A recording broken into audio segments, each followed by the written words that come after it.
Business process outsourcing BPO দেশে বেকারত্ব সমস্যা দূর করতে কর্মসংস্থানের নতুন দরজা। বর্তমানে ৩০,০০০-এর মতো তরুণ তরুণী কাজ করছেন সম্ভাবনাময় এই খাতে। কল সেন্টারে মানুষকে তথ্য দেয়া, ডাটা এন্ট্রি, সফটওয়্যার টেস্টিং সহ নানা ধরনের সেবা দেয়া হয় এক একটি বিপিও প্রতিষ্ঠান থেকে। আর সহস্রাধিক জনবলের এক একটি বিপিও প্রতিষ্ঠান থেকে উদ্যোক্তাদের বার্ষিক আয় ২০ থেকে ২৫ কোটি টাকার মতো। দ্রুত বিকাশমান এই খাত প্রসারের লক্ষ্যে সরকারের রয়েছে নানা পরিকল্পনা। তথ্য প্রযুক্তি নিয়ে মইদুল ইসলামের ধারাবাহিক প্রতিবেদনের আজ প্রথম পর্ব। ক্যামেরায় ছিলেন রাজু আহমেদ ও অজিত আইচ তাপস। হ্যালো, আসসালামু আলাইকুম স্যার। আমি একটি জয়েব কোম্পানি থেকে ফোন করেছি। আমি কি আপনার সাথে কিছু সময় কথা বলতে পারি? বিশ্ববিদ্যালয়ের ছাত্রী তৃষা একসময় টিউশনি করেই পড়াশোনার খরচ চালাতেন, আর এখন খণ্ডকালীন চাকরি হিসেবে একটি কল সেন্টারে সপ্তাহে ৩ থেকে ৪ দিন কাজ করেই নিজের পড়ালেখার খরচ চালিয়ে সহযোগিতা করছেন পরিবারকেও। টিউশনির পাশাপাশি নিজের পড়াশোনাটাও একটু হতো না, বাট এখানে আমাকে সেই সুযোগটাও দিচ্ছে। দেশে বর্তমানে ৩০,০০০-এর বেশি তরুণ তরুণী কাজ করছেন বিজনেস প্রসেস আউটসোর্সিং বিপিও খাতে, যার বড় একটা অংশই কল সেন্টার। বিভিন্ন প্রতিষ্ঠানের পণ্য সম্পর্কে গ্রাহকদের অভিযোগ সংশ্লিষ্ট কোম্পানিকে জানানো কিংবা সরকারি বেসরকারি সংস্থার তথ্য জনগণের কানে পৌঁছে দেওয়াই এসব কল সেন্টারের কাজ। এছাড়া রয়েছে data entry, software testing, web design, প্রতিবেদন তৈরি সহ অনলাইন ভিত্তিক নানা ধরনের সেবা কার্যক্রম। আর এসব কাজ বেশিরভাগই করছেন কলেজ বিশ্ববিদ্যালয়ের শিক্ষার্থীরা।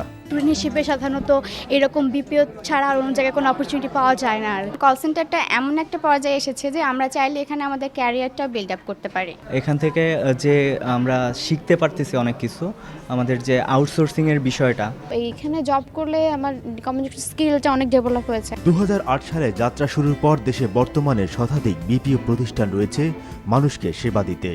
তবে এই খাতে এখনও রয়েছে দক্ষ জনশক্তির অভাব, যে কারণে সবগুলো প্রতিষ্ঠানেই রয়েছে প্রশিক্ষণের ব্যবস্থা।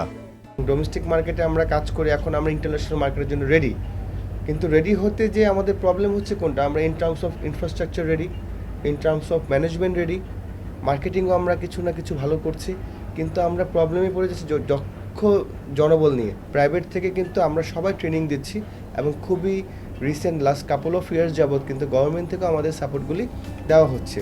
বর্তমানে বাংলাদেশে বিপিওর বাজার দাঁড়িয়েছে প্রায় ১৫০০ কোটি টাকায়। গ্রাহকদের সেবা দিতে সম্প্রতি এই খাতে যুক্ত হয়েছে কয়েকটি ব্যাংক ও হাসপাতাল।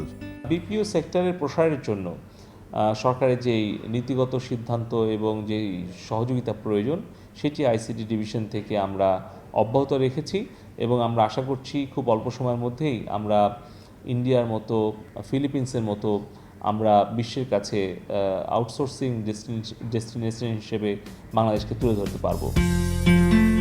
তথ্য প্রযুক্তির সম্ভাবনাময় এই খাতটি এগিয়ে নিতে দেশের বিভিন্ন স্থানে হাইটেক পার্ক নির্মাণ সহ নানা ধরনের উদ্যোগ নিয়েছে সরকার। কারণ আগামী ৫ বছর পরে দ্রুত গতিতে এগিয়ে চলা এই খাত থেকেই সরকারের আয়ের লক্ষ্যমাত্রা নির্ধারণ করা হয়েছে অন্তত $1 বিলিয়ন। সেই সাথে রয়েছে অসংখ্য মানুষের কর্মসংস্থানের সুযোগ। মইদুল ইসলাম, এনটিভি নিউজ, ঢাকা।